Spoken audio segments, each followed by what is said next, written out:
Selling your car to Carvana is as easy as... As easy as pie? Sure. All you have to do is enter your license plate or VIN. As easy as a stroll in the park. Okay, then just answer a few questions and you'll get a real offer in seconds. As easy as singing. Why not? Schedule a pickup or drop off and Carvana will pay you that amount right on the spot. As easy as playing guitar. Actually, I find that kind of difficult. But selling your car to Carvana is as easy as... Can be. Visit Carvana.com or download the app to get an instant offer today. It didn't matter that they were defending themselves from an angry, armed white neighbor. But there was one thing that did matter. It ended up saving this black family from certain death, and we need more of it today. This is 2 Minute Black History. What you didn't learn in school.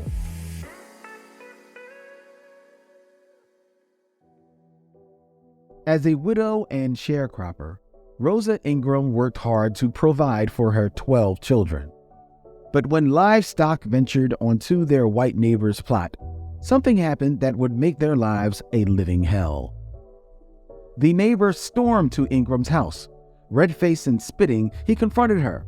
She reminded him that the land and the livestock belonged to the landowner, not him. So he attacked her, hitting her with his gun. Her sons came to their mother's aid, beating the man off of her.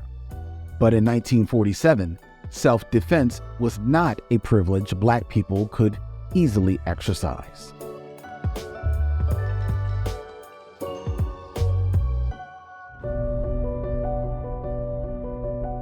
The man later died. Without counsel or a fair trial, Ingram and her sons were sentenced to death by an all-white jury. But all was not lost. Our community immediately took action.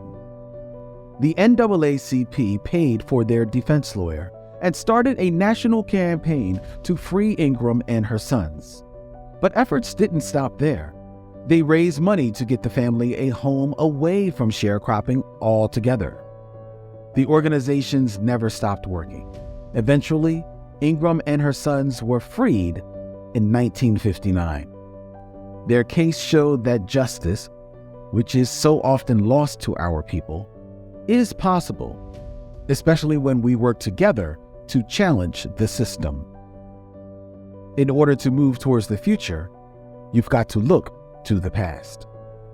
This has been 2 Minute Black History, a podcast by Push Black. Show your support by sharing this episode on your social media and join us in amplifying stories we all deserve to know.